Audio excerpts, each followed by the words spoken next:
নমস্কার, আমি জ্যোতিষী শ্রী গৌর ভট্টাচার্য। আজকে কিছু হস্তরেখার উপরে কিছু ভিডিও আপনাদেরকে দেখাবো। এই ছোটো ছোটো জিনিস যদি চেঞ্জ করে বা ছোটো ছোটো জিনিসগুলোকে আপনারা দেখে আপনারা নিজেদের ভাগ্যটা নিজেরা জানতে পারবেন। নিজেদের হাত মিলিয়ে নিন যে এই রবি রেখা, যে রবি জায়গাটাতে আছে, এই রবি রেখা জায়গা থেকে একটা স্পষ্ট লাইন কারো নেমেছে কিনা দেখুন।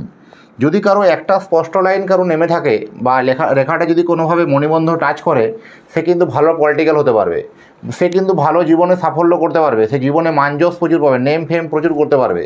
এই রবি রেখা থেকে একাধিক রেখা নেমেছে কিনা দেখুন।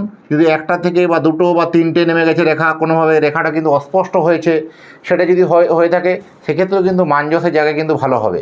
কিন্তু এই রবি রেখা কোনোভাবে তারকে যদি আর একটা রেখা যদি এখানে ক্রস চিহ্ন থেকে যায়, বা রবি রেখাটা কোনোভাবে যদি এখানে এই আঁচিল বা তিল বা কালো ব্ল্যাক স্পট থেকে যায়, তাহলে কিন্তু তার এই আমি যে কথাগুলো বললাম এগুলো কিন্তু পজিটিভ কিন্তু হবে না। তার মানযশের ক্ষেত্রে একটু ডিমোশন হবে, বা মানযশের ক্ষেত্রে একটু সমস্যা আসবে, বা বিভিন্ন ক্ষেত্রে একটা মানসম্মান নিয়ে কিন্তু বিভিন্ন আইনি জটিলতা, আইনি ঝামেলার মধ্যে পড়ে যাবে। এই রবি রেখাতে কিন্তু সাইনিং করে বলা যায় যে একজন মানুষ কতটা জীবনের সফলতা, কতটা জীবনের সাকসেস, কতটা জীবনের সফলতা সাকসেস পাবে।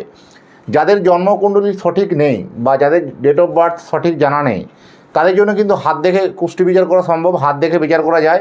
এই হস্তরেখা বিচারের উপরে কিন্তু ডিপেন্ড করে বলে দেওয়া সম্ভব বা বলে দেওয়া যায় যে একজন মানুষ জীবনে কতটা প্রতিষ্ঠিত হতে পারবে, জীবনে কতটা সাকসেস হতে পারবে। যাই হোক, পরবর্তীকালে আবার নেক্সট ভিডিও দেখা হবে আপনার সঙ্গে। এই ভিডিও যারা দেখছেন অবশ্যই যুক্ত থাকুন এবং আমার চ্যানেলটিকে সাবস্ক্রাইব করবেন।